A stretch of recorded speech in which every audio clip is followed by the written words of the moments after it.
India America trade deal में कृषि क्षेत्र को शामिल न करने की मांग भारतीय किसान मजदूर संगठन के जिला अध्यक्ष संजोर अली पाशा ने प्रधानमंत्री के नाम संबोधित ज्ञापन सिटी मजिस्ट्रेट को सौंपकर इंडिया अमेरिका व्यापार समझौते में कृषि और दुग्ध क्षेत्र को शामिल न करने की मांग की है। ज्ञापन में कहा गया कि 13 फरवरी को प्रधानमंत्री की अमेरिका यात्रा के दौरान भारत अमेरिका के बीच पारस्परिक व्यापार समझौते पर वार्ता हुई थी। उस समय यह आश्वासन दिया गया था कि देश के किसानों की खेती, दूध और दुग्ध उत्पादकों के साथ किसी भी प्रकार का समझौता नहीं किया जाएगा। संगठन ने कहा कि एक वर्ष बाद अमेरिका के राष्ट्रपति डोनाल्ड ट्रंप के ट्वीट और अमेरिकी कृषि सचिव के बयान से किसानों में चिंता बढ़ गई है। बयान में कहा गया कि डील के बाद अमेरिकी किसानों और पशुपालकों को लाभ होगा, जिससे भारतीय किसानों को आशंका है कि कृषि और दुग्ध क्षेत्र समझौते में शामिल किए जा सकते हैं। ज्ञापन में बताया कि भारत के 87% किसान सीमांत हैं जो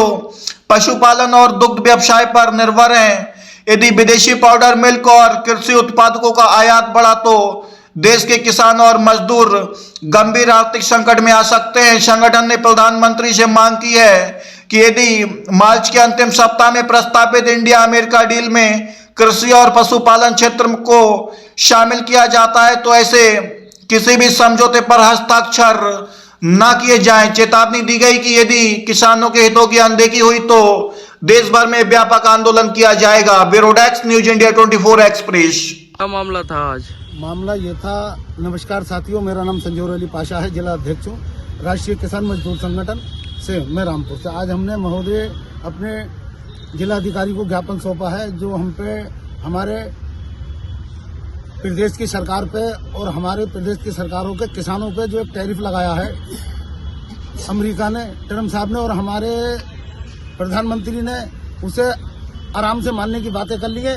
उसमें हमारा किसान और हमारा देश और जो भी सर्विस में लोग आते हैं या किसानी में आते हैं, कोई भी आदमी उससे संतुष्ट नहीं है हमारे देश का। हम ये चाहते हैं अपने देश के प्रधानमंत्री से तो उस समझौते को वापस करा जाए। वो एक किसानों के लिए ही नहीं बल्कि पूरे देश की जनता के लिए वो ठीक नहीं है, जनता के हित में नहीं है।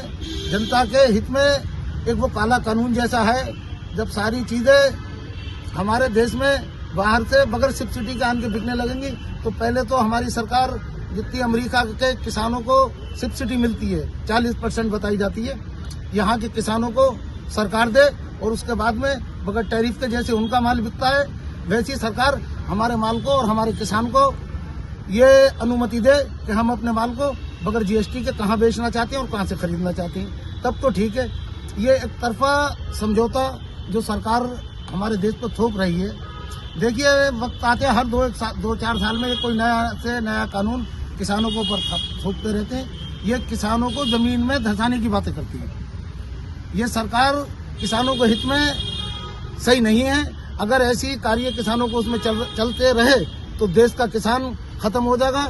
इसलिए आज हमारे पूरे देश में ज्ञापन है राष्ट्रीय किसान मजदूर संगठन का और जो एक 250 संगठन हमारे संगठन के माध्यम से जिसके हमारे राष्ट्रीय अध्यक्ष संयोजक बने हुए हैं। अगर ये कानून अगर ये वापस नहीं होता है तो अगली 22 तारीख को यानी 22 मार्च को सब कूच करेंगे सारे संगठन और लखनऊ जाके घेराबंदी करेंगे और वहां जाके फिर क्या समझौता होता है सरकारों के साथ में या क्या नहीं होता, ये हमारे बड़े राष्ट्रीय लेवल पे जो हमारे नेता हैं फिर इसका समझौता उनको हुक्म होगा।